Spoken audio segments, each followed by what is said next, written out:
اخواتي اخواني، ما غاديش نتذكر لكم على اقليم العرايش او مدينه العرايش لانكم كتعرفوها احسن مني، رغم انها هذه المدينه احتضنتني في واحد اللحظه من لحظات التاريخ كانت صعيبه اكثر من دابا في بلادنا، ومازال كنتذكر هنا قريب في التسعينيات من القرن الماضي ساهمت مع الساكنه ديال هذه المدينه باش خدمنا الواد الحار غير الحمى البحاره غير هنا قريبه مع مناضلين ومناضلات. انا ذاك باش نقولوا للعالم بان يمكننا كمواطنين ومواطنات الى تجندنا ودرنا يد في يد اننا غادي نخدموا الاحياء ديالنا والمدن ديالنا والقبائل ديالنا، وخدمنا الحومه ديال البحاره ودرنا ليها واد الحار بعيد انا ذاك لا على الحكومه ولا على والو، بفضل السواعد ديال الابناء وبنات اقليم العرايش من مناضلين ومناضلات.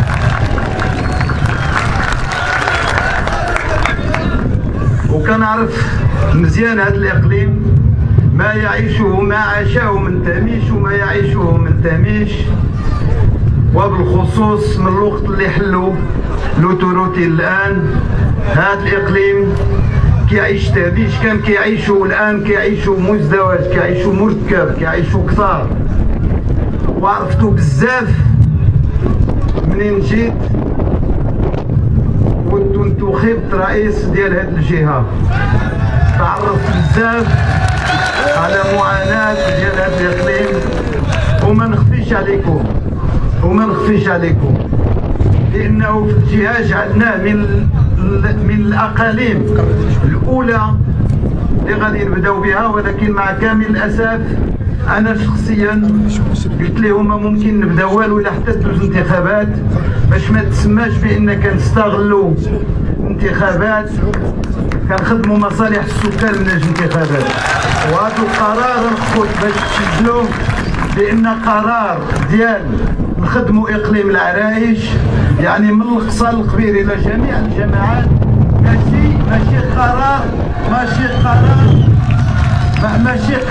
ماشي قرار ديالي بوحدي، القرار ديال جميع المكونات ديال المجلس باش ما نظلم حتى شي حد، باش نقول لكم الحقيقه ماشي قرار بوحدي، قرار ديال جميع مكونات المجلس. واما اليوم علاش بالضبط كتعرفوا بديت الحمله ديالنا كحزب وكامن عام بديناها من الصويره ثم مراكش ثم العرايش. بديناها لانه هنا فين رشحنا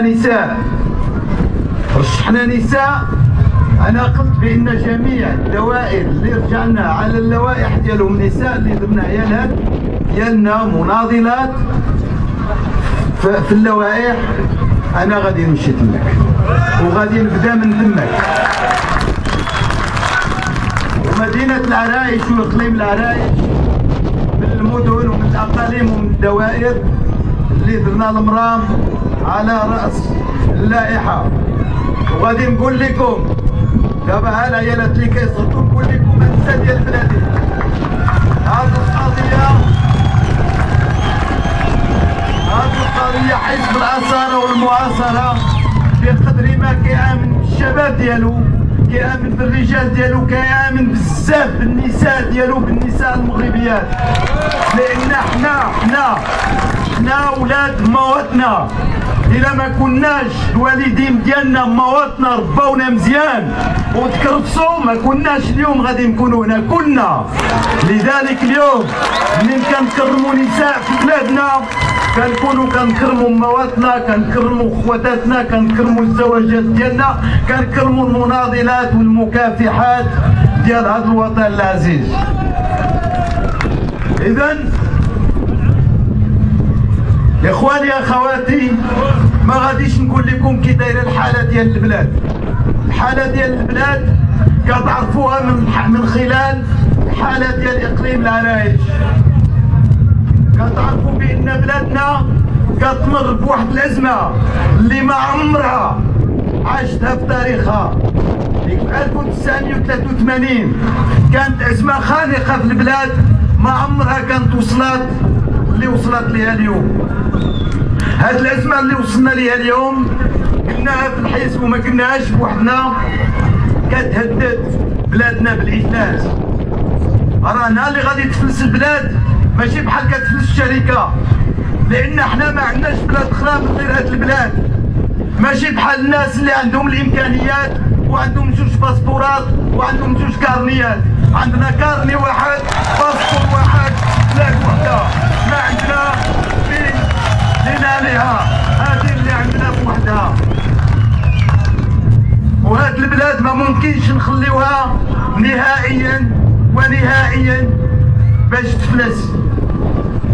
هاد 5 سنين الاخيره خوتي ما عمرها وصل الكريدي اللي في بلادنا كيما وصل هاد المره. راه الكريدي اللي درنا اكثر من عدد السكان اللي عندنا، حتى ولا كل مواطن ومواطنه في هاد البلاد كان صغير ولا كبير، كان رضيع ولا شيخ، كتسالو اكثر من 2 ملايين و60,000 ريال اللي كل واحد منكم كتسالو خصو يديها وهو ما شافعش حتى فين مشات وما عرفش حتى الناس كيفاش مشاو داروها بسميتو. اليوم كنشوف قدامي اكثر من 90% ديال الشابات والشباب، ومتاكد بان اكثر من 80% ديالهم ما خدامين. اليوم ما كايناش عائله مغربيه وحده ما فيهاش بنت ولا ولد شاب ولا شابه ما خدامش. اليوم الناس العائلات ديالنا كاين نساء اللي باعوا الدباج ديالهم، كاين ناس اللي رهنوا ارضهم ورهنوا ديورهم، وكاين اللي باع الكرا ديالو، وكاين اللي باع النعيجات ديالو باش يقري بنتو ولا ولدو، باش في الاخر غادي يجي باش يعاونوا على الزمان. دابا الصدق خراه ومازال كيخدم عليه الى حد الساعه. حنا اليوم كنعيشوا واحد الازمه ديال القرايه ما عمرها عاشها بلادنا. زمان كانت الازمه ولكن ما كانتش بحال دابا. زمان كانوا الناس ما كيلقاو فين يقراو لان المدارس بعيده. دابا اليوم المدارس بعيده والمدارس اللي كاينين عامره، ولا نقول قسم فيه اكثر من 70 ديال الناس، القسم اللي خصو يكونوا فيه اقل من 30 ديال التلاميذ ولا فيه 70. وكثر من هذا الشيء الاسر ديالنا ما قدروش باش يشريو المحافظ لولادهم. وكثر من هذا الشيء النهار اللي ولادنا كيوصلوا غير الشهاده الابتدائي ما كيلقاوش فين غادي يكملوا. الاغلب ديال بناتنا اكثر من 60% ديال بناتنا كينقطعوا على الدراسه لان ما كيلقاوش لا الاعدادي ولا الثانوي فين غادي يكملوا. وإلا كانت في المدينه ما كايناش الداخليه وما كاينش ترونسبور اللي غادي يديهم. ومنين كيكملوا هادوك اللي كيكملوا بحال هنا في العرايش ودايرين البكالوريا وحتى كاين الملحقه الجامعه ما كاينش الحي الجامعي. اذا كيضطروا الناس باش يرجعوا لديورهم، يعني كيرجعوا على رجليهم لان ما عندهم باش يشدوا ترونسبور. وترونسبور اللي ممكن يديهم ثمن بسيط ما كاينش. وحتى هذوك منين كيتخرجوا من الجامعه ما كيلقاو فين يخدموا. علاش؟ لان ولاد الكبار، ولاد الناس الكبار، لان ولاد الناس اللي ساكنين في الباط ولا اللي لاباس عليهم كيقريو ولادهم في البعثات الاجنبيه الله يزيد لهم، ما قلنا لهمش لا، ولا كيقريهم في المعاهد العليا في الخارج، والنهار اللي كيتخرجوا كيكونوا عارفين 3 4 اللغات وقارين في المدارس الكبار. اذا ما كاينش اللي ممكن يخدم ولاد الشعب اللي قايرين اللي الله كيعرف لغه ولا جوج كيعرفها بزاف وقاري غير في المدرسه، يعني غير في المدرسه العموميه. هذا التعليم اللي عندنا هاكي داير.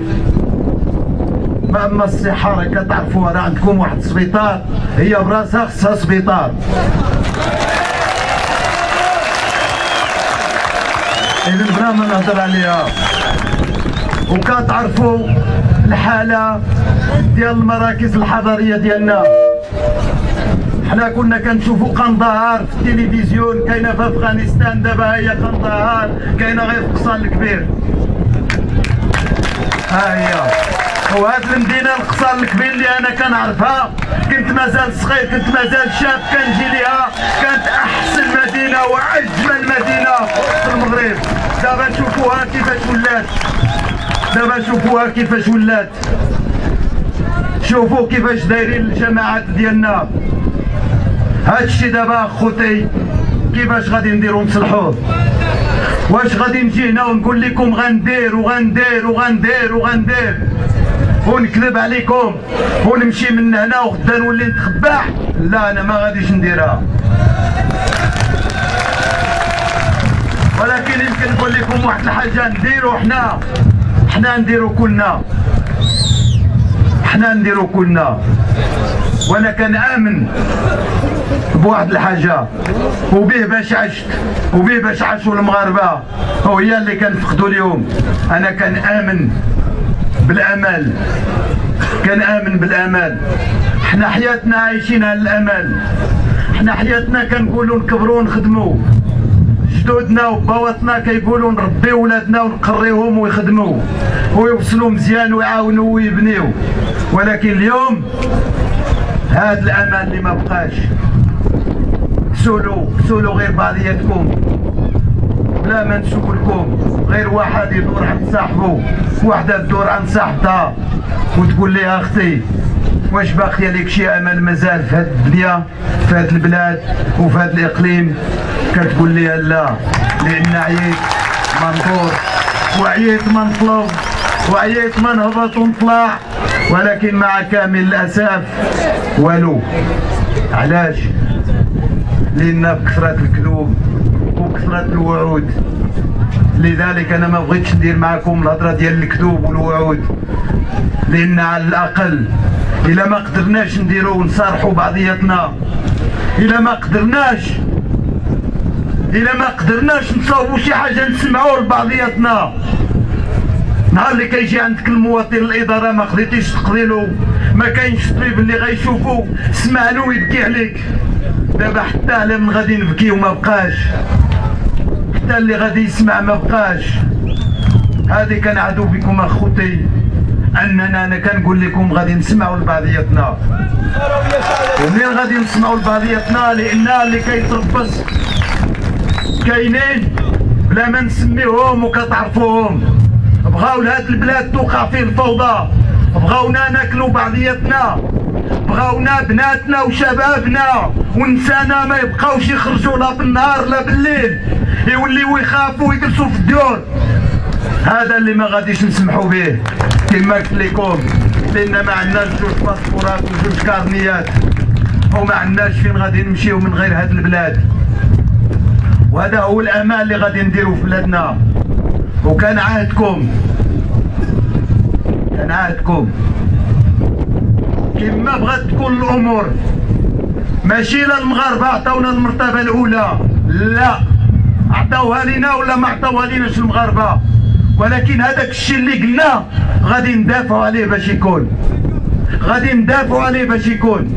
كنا في الحكومه غادي ندافعوا عليه، كنا في المعارضه غادي ندافعوا عليه. التعليم ديالنا خصو يتصلح، ما خصوش يتصلح حتى نكونوا في الحكومه، لا.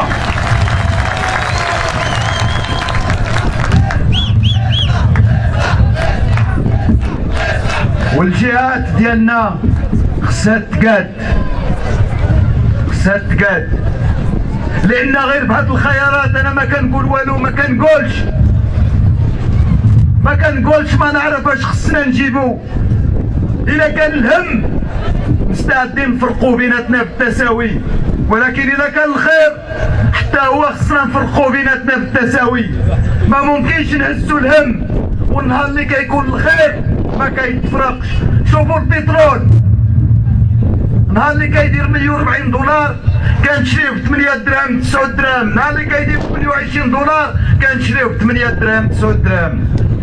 لا، مستعدين نهار اللي يكون غالي نحملوه، ولكن نهار اللي يكون رخيص يرخصوه. راه اليوم راه سمعتوا خرج، ماشي انا اللي كنقولها، والي بنك المغرب، هذه الحكومه كتعترف كتقول اسيدي في المغرب وراو البترول رخيص على برا في المغرب بقى غالي، هما قالوها. شوفوا كيفاش داروا ليها، شوفوا كيفاش داروا ليها، ماشي انا اللي قايلها. اذا هاد الناس ولاو كيفرقوا غير الهم، كيقول لنا صبروا غير على الهم. نصبروا ايه؟ رجالنا ونسانا المغاربه صبروا كثار، المغاربه صبروا الاستعمار وقاوموه، ما قراوش ولادهم وما خدموش في الفيرمات ديال الاستعمار وهاجروا من القرى ديالهم وصبروا حتى خرجوا. المغاربه صبارين نساو عيالات، ولكن فوقاش كنصبروا نهار اللي كنفرقوا الصبار، باش نهار اللي كيكون الخير عاوتاني خصنا نفرقوا باش نستطيعوا نصبروا. اليوم الخير ما كيتفرقش، اليوم الخير ما كيفرقوش. اليوم الحكومه هذاك الشيء اللي خسرت على كوزينات ديال الوزارات وعلى الطروبينات كثار من داك الشيء اللي خسرات على المعامل فين غادي يخدموا الناس. ها انتم هنايا ما شحال من معمل تزاد هنا، هذه 5 سنين حتى واحد، ما شحال من معمل تزاد كثار من واحد، ما شحال من شونتي ديال البني كان بدا فيه الفنادق ودابا وقف كثار من واحد. اذا قولوا لي تزاد معمل واحد هنا، قولوا لي اش تزاد في هاد 5 سنين، وقولوا لي ما شحال من واحد في العائلات ديالكم خدم في هاد 5 سنين. تا واحد. ولكن تزادوا هذاك الطفل اللي كانت عنده 15 عام في 2011 اليوم ولا راجل عنده 20 عام خدم؟ ما خدمش. هذاك اللي كانت عنده 18 عام في 2011 اليوم عنده 23 عام خدم؟ ما خدمش. هذاك اللي كانت عنده 23 عام اليوم عنده 28 خدم؟ ما خدمش. هذاك اللي عنده 28 اليوم وسيروا معاه ما خدموش. علاش ما خدموش؟ لان فين غادي يخدموا؟ لا مدارس تبناو، لا مستشفيات تزادوا، لا معامل تزادوا نقصوا، فين غيخدموا؟ فين غيخدموا؟ هادشي شكون اللي خص يديرو؟ ديروه نتوما؟ لا ديروا الجهه. لا الجهه راه ما الجهه الى حدود الساعه حتى القانون ما عطاوليهاش، حتى القانون ما عطاوليهاش اليوم الجهه. شكون اللي غيديروا؟ خصها ديروا الحكومه. الحكومه مع كامل الاسف ولاو كيبدلوا الطوموبيلات. النهار الاول شفناهم كياكلوا البصاره وكيركبوا في التران، النهار الاول وشفتوهم كلهم وقلنا لهم بارك الله فيكم. دابا الا لقيتو شي واحد منهم ساكن في الدار اللي كان ساكن فيها، انا ماشي ولد خديجه،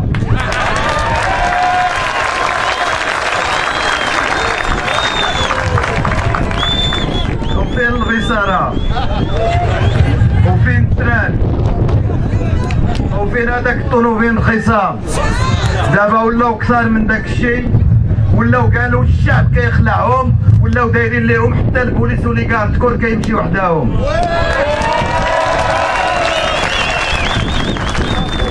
ياك هاد الناس قالوا حنا من الشعب، ياك هاد الناس جابوا من الشعب، واش كاين شي واحد كيدير العسه من الشعب؟ ابدا. إذن السامنين كما بلادنا فيها داعش وحنا ما فرصناش. يقولوا لنا منين كما وليتوا كتضربوا حنا ما فرصناش. انتم جالسين ما عندكم السلاح ما عندكم حتى حاجه. من اش كيخافوا هاد الناس؟ علاش نهار الاول كراو البصاره في السوق؟ علاش دابا رجعوا كياكلوا البصاره في السوق؟ كاع ما كيخافوا مالهم. وهاد 5 سنين كامله ما كيعجبنيش نتذكرها للناس. حنا هاد الناس قالوا لنا جينا نصلحوا، دابا كنطلبوا من الله يصلحهم هما هو الاول، وداك الساعه يصلحوا البلاد. واللي ممكن نقول لكم حنا جايين لكم ماشي باش تصوتوا علينا، بغيناكم ياه، ولكن بغيناكم تختاروا على الاقل اللي غيسمع لكم. بلادنا اخواتاتي في واحد الحاله ما كتبشرش بخير. الا قدر الله غادي نمشيو لشي حوايج خايبه، ولكن ما غاديش نبغيوها كلنا. حنا كنتبغيو الخير لبلادنا بما فيها وما عليها. واللي بغيت نقول لكم نبقاو تسمعوا لبعضياتنا، وانا اللي كنعدكم به بانني كما جيت اليوم قدامكم غادي نجي غدا وبعد غدا والعام الجاي والعام الاخر. كنا في الحكم ولا ما كناش في الحكم، لان كنبغي بلادي، لان هاد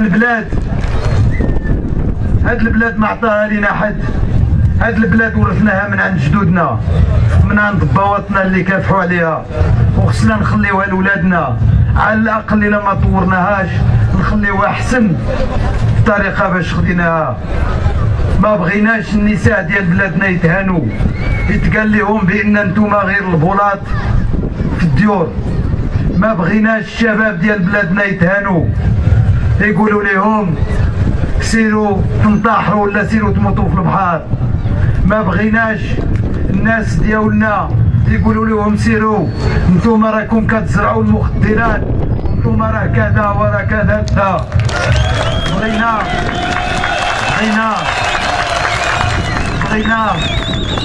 نلقاو الحل لكل شيء. بغينا اللي غيعاون معنا على الحل. ما بغيناش اللي غادي يعايرنا يقول لنا ما كتسواوش. ما بغيناش اللي غيقول لنا نتوما ما قاريينش. ما بغيناش اللي غيقول لنا نتوما راكم من العالم الخروي، راكم ما فاهمينش. لا، الشعب المغربي راه فاهم. يمكن اللي فينا، يمكن حنا المغاربه كنحترموا وتبقاو تحترموا، ولكن ما كيعنيش بان ما فاهمينش، ما كيعنيش بان ما عارفينش. لذلك اخوتي انا اللي كنطلب منكم هذا نهار 7 اكتوبر تمشيو تختاروا اللي غيصلح لكم. حنا جبنا لكم سيده شابه طموحه نتعاونوا معها فريق، وجبنا لكم شباب وشابات بغيناكم تعاونوا معاهم وهما يتعاونوا معكم باش ما نقول لكمش نزيدوا في التران، نزيدوا في السرعه ديال التران. لا، التران راه خرج من السكه، بغينا نرجعوا التران للسكه، وداك الساعه نركبوا ونزيدوا به جميع ونزيدوا بلادنا للنصر. والسلام عليكم ورحمه الله تعالى.